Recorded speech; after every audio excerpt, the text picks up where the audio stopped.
guys. So in the beginning of this, I'm just gonna pose the question, are you guys interested in a reading vlog that I do weekly, and just kind of take my clips from when I'm out and about, when I'm reading throughout the week, and kind of give you guys thoughts, like a live feed almost, of what I'm thinking as I'm finishing some of these books. Is there any interest in that? I know a lot of channels do reading vlogs. I traditionally don't, because they're long videos. And I know that a lot of people are busy, and I'm a busy guy, and it's very hard for me to watch other people's 30-minute long videos.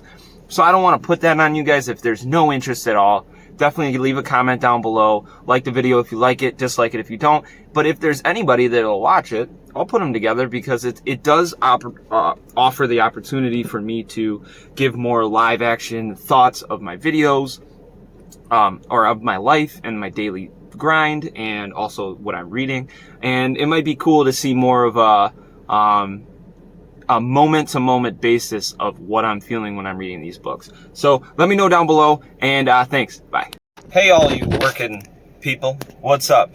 So today I decided I'm gonna be like one of the cool kids, and I'm gonna put together a reading vlog. Now, I don't know if it's gonna be like 3 or 4 days, depends on how busy I am, but I thought it'd be fun to just kind of test the waters here with the reading vlogs and see what you guys think. But I think I can get more of like my daily thoughts in, which is kind of more of a look into my life that I live every day, which might be kind of cool to people, or it might be really, really boring, because I'm pretty boring. Like currently I'm waiting for a business to open in my my van, and yeah, we got a Target in this parking lot. Shout out to the Targets, all the Target fans. My wife's probably there right now. But yeah, so reading vlog. What am I reading? So last night I read more of Parasite. Yeah, so Parasite. And also Nightmare. I read like 20 pages in Nightmare and like 30 pages in Parasite. Nightmare is awesome. I really like it. Chad Nichols is putting together quite the story. That one I'm going to probably do more of a dedicated review for, and give you some more of my thoughts as the week goes on. But Parasite's tons of fun. I'm going to turn the heat down. It's warm in here. Yeah, so Parasite's awesome. I'm so used to like indie horror, and there's more gruesome scenes in indie horror, and this is more mainstream. Like, you can find Darcy coats at any of your Barnes and Nobles and bookstores, and it kind of shows, because it's like it's like the equivalent of mainstream hip hop as opposed to like underground hip hop, where they talk about, they're more like descriptive, if that makes sense. So in Parasite, there's like these skinwalkers basically, and it's a creature that basically will create itself to look like us. It wears our skin, I guess. And like, they'll explain that, like I see, like they blatantly explain that in the beginning of the book, but there's no like descriptions of what's happening, like when they kill people or anything. So it's kind of like, I don't want to say lame. I'm enjoying it a lot, and Darcy Coates is a good writer. But I would just say, it's just funny how like now I'm like desensitized to it, and I like expect it. I like expect a gruesome scene of this monster killing somebody. So that's interesting. But yeah, so I hope everybody's week's going well. Today's Thursday. I'm interested to see how the day goes. My wife doesn't work tonight, so we're gonna hang out, watch some TV. We are actually watching The Voice from last season, and we haven't watched like any of the seasons of The Voice, but all of a sudden we decided to watch this one because there's a girl on there from our hometown, and her name was Cammie. So we're kind of pulling for her, even though she's not really my style of music. I think I like this one dude. You guys are going to totally spoil it in the comments, but I like this one dude. He sounds like he like swallowed glass, as Blake Shelton said. But yeah, so until the next clip, peace. Okay, second clip.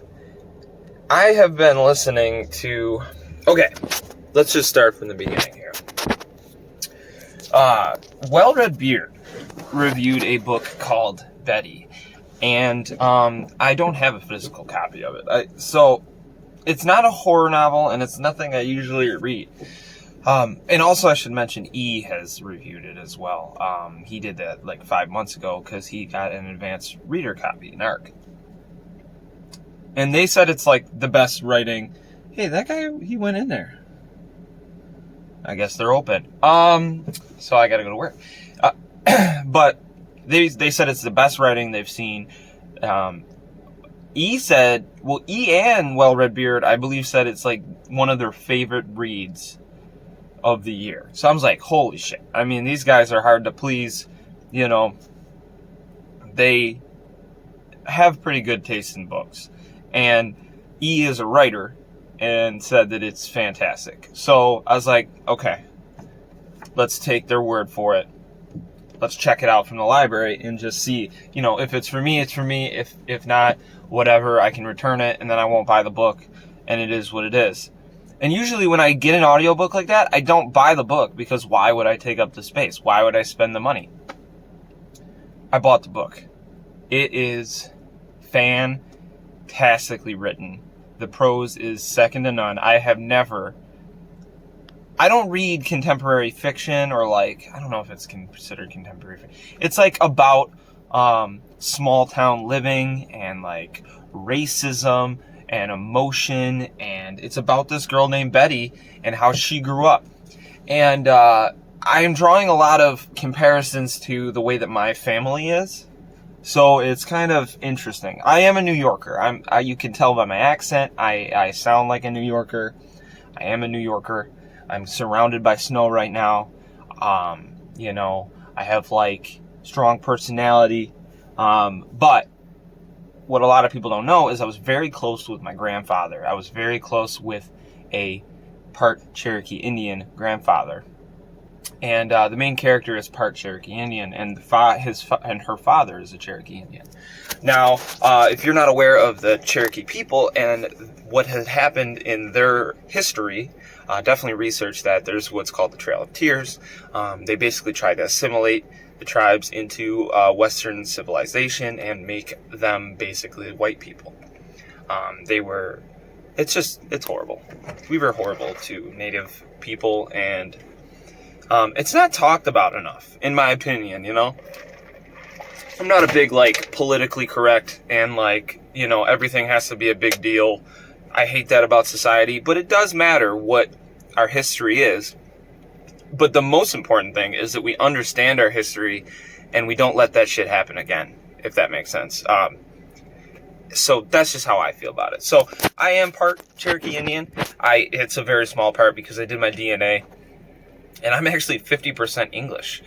So I'm assuming my ancestors came from England, and then, which makes sense based on what my grandfather used to tell me. This is going to be rambling, but it's a reading blog, so who gives a shit?